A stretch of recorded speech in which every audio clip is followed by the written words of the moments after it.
Se você treinar até seus ossos quebrarem e sua mente colapsar todos os dias, chegar ao nível 99 é realmente muito fácil. Eu sou o chefe secreto. Individualmente, sou o personagem mais forte deste jogo. Não há a menor chance de eu perder para algum personagem qualquer que apareceu do nada. Olá a todos. Yumiela Darkness é a personagem principal da Light Novel e anime de Villainess Level 99. Ela reencarnou como uma personagem antagonista de um jogo de Otome, conhecida como Yumiela Darkness, uma nobre secundária que, no final secreto do jogo, se revela como a chefe secreta, Hidden Boss, um monstro de poder inimaginável que os heróis precisam derrotar após zerar a campanha. Sabendo que seu destino é ser caçada e morta pelos heróis no futuro, a garota decide usar seu conhecimento do jogo para um único objetivo: ficar forte o suficiente para sobreviver e viver uma vida pacífica no campo, tentando se manter longe dos protagonistas o máximo possível e não chamar a atenção. Mas como todo personagem que tenta não se destacar, ela acaba fracassando nisso completamente. Apesar de ser chamada de Lorde Demônio pelas pessoas, seja pelo seu poder devastador ou simplesmente por ter um cabelo preto, ela é extremamente calma, antissocial, avoada e tem uma expressão facial quase congelada. Ela não entende o bom senso das pessoas normais e acha totalmente natural resolver problemas jogando buracos negros neles. E como tal, hoje veremos o quão forte realmente é aquela chamada de Lorde Demônio, juntamente com a complexidade de sua cosmologia. Então, se gostarem do vídeo, não se esqueçam de deixar seu like. Seu dedo não vai cair se deixar o like, mas se ignorar, bom, talvez eu não possa garantir o mesmo. Bom, para começar, logo no início da história, mesmo no anime, Yumiela tem feitos deveras surpreendentes. Ela mesma alega ter destruído uma montanha inteira antes, mesmo enquanto tentava se conter ao máximo. Quando a medição oficial na Academia de Magia revela um impressionante número 99 na placa de Yumiela, o corpo docente e os alunos nobres se recusam a acreditar, acusando-a de ter fraudado um medidor através de algum truque sujo. Para provar de uma vez por todas a veracidade de seu nível máximo e calar os céticos, ela decide fazer uma demonstração prática de seu verdadeiro poder no pátio da escola. Sob os olhares atentos e desconfiados de todos, Yumiela estende a mão e conjura silenciosamente sua magia avançada de escuridão profunda. Diante de uma plateia horrorizada, uma esfera negra começa a se expandir rapidamente, gerando um buraco negro colossal do tamanho de uma cidade inteira que engole instantaneamente a luz e distorce o ambiente ao redor.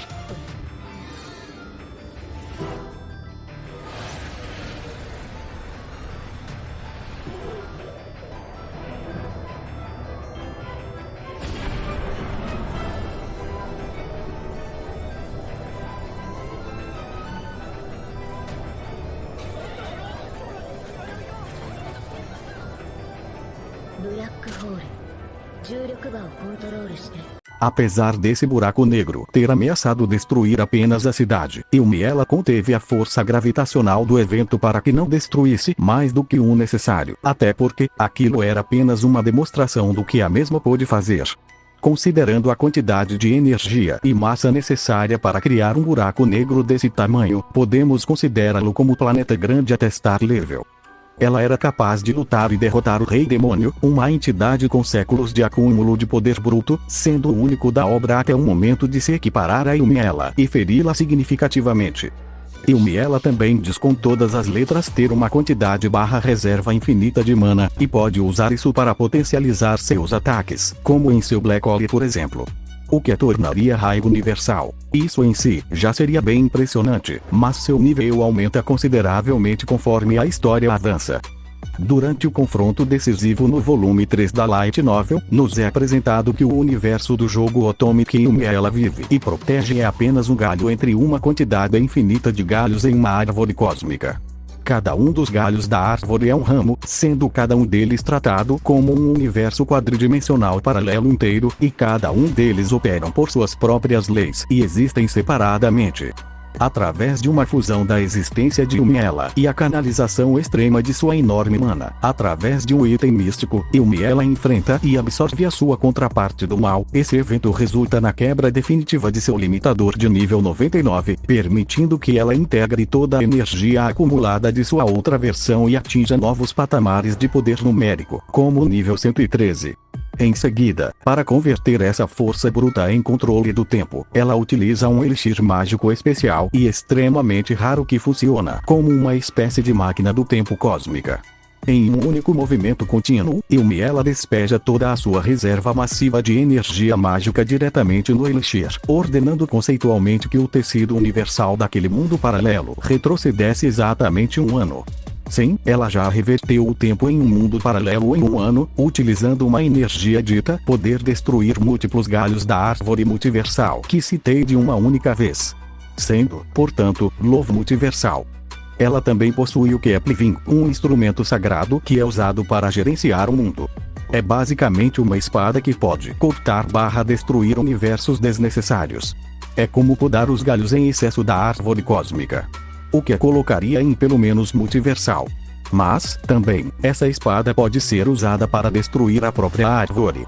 Que, em si, seria 5D por conter e servir de recipiente para todas as estruturas quadridimensionais comuns e suas diferentes leis, servindo como um separador entre elas. Não importa quantos espaços 4D existam na árvore, ela sempre irá conter suas estruturas e vê-las como finitas. Então, podemos dizer que Yumiela é Love Complex multiversal com essa espada até aqui. Mais tarde na história, é revelado que não existe apenas uma árvore, mas sim uma quantidade infinita delas. Se existem outros galhos em uma árvore, então também existem mais árvores que se comportam como um multiverso.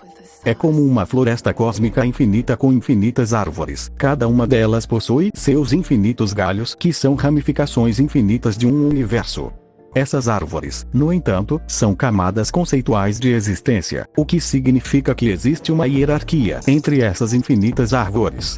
O mundo na qual Yumiela vivia antes de ser reencarnada no jogo Otome era um mundo/árvore que vê tudo e todos abaixo como nada além de uma ficção, jogo ou mangá totalmente trivial, uma ficção criada e imaginada pelas pessoas daquele mundo. E cada mundo é inobservável para os residentes de um mundo inferior, é algo que eles podem considerar como teoricamente verdadeiro, mas nunca podem observar ou compreender por si mesmos. O que significa que a hierarquia de árvores da floresta cósmica é Ultraversal Plus, pois a hierarquia não é dimensional, mas sim uma pilha infinita de planos de existência superiores.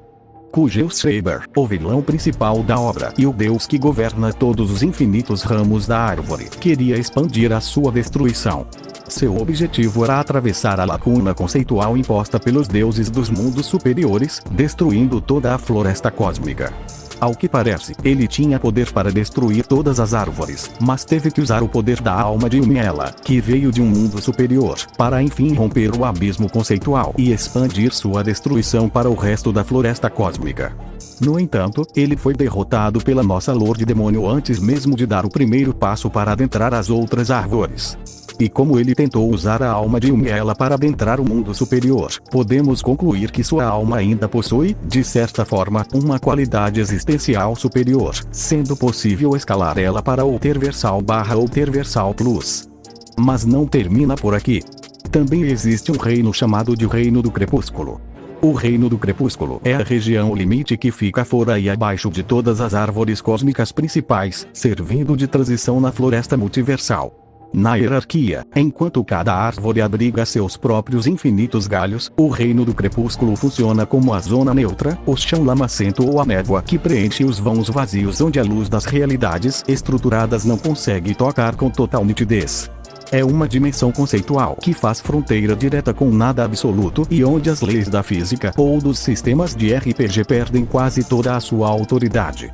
Quando Yumiela começa a caçar vestígios deixados por entidades que tentam invadir ou podar a sua realidade de forma ilegal, burlando a vigília dos deuses locais. Ao investigar fendas no próprio tecido do espaço que não pertenciam a nenhuma linha temporal alternativa conhecida, ela descobre a existência desse plano cinzento e enevoado, habitado por remanescentes e subprodutos de mundos destruídos. O local é apresentado como um ambiente hostil e desolado, onde a escuridão impera de forma bruta e não lapidada, sendo usado frequentemente como rota de fuga ou esconderijo por seres exilados e deuses caídos que operam na calada do multiverso.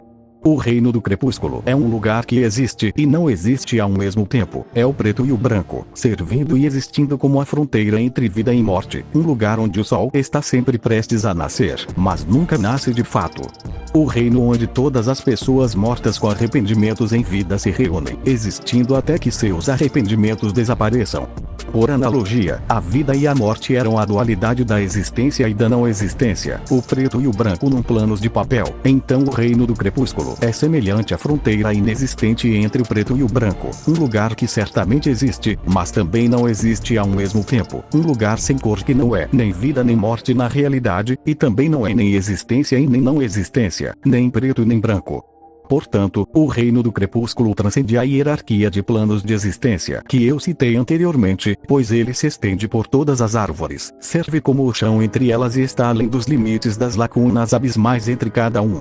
Em conclusão, o Reino do Crepúsculo possui uma natureza transdual tipo 3, pois ele é a existência e não existência simultaneamente, mas ao mesmo tempo, também não é nenhum dos dois.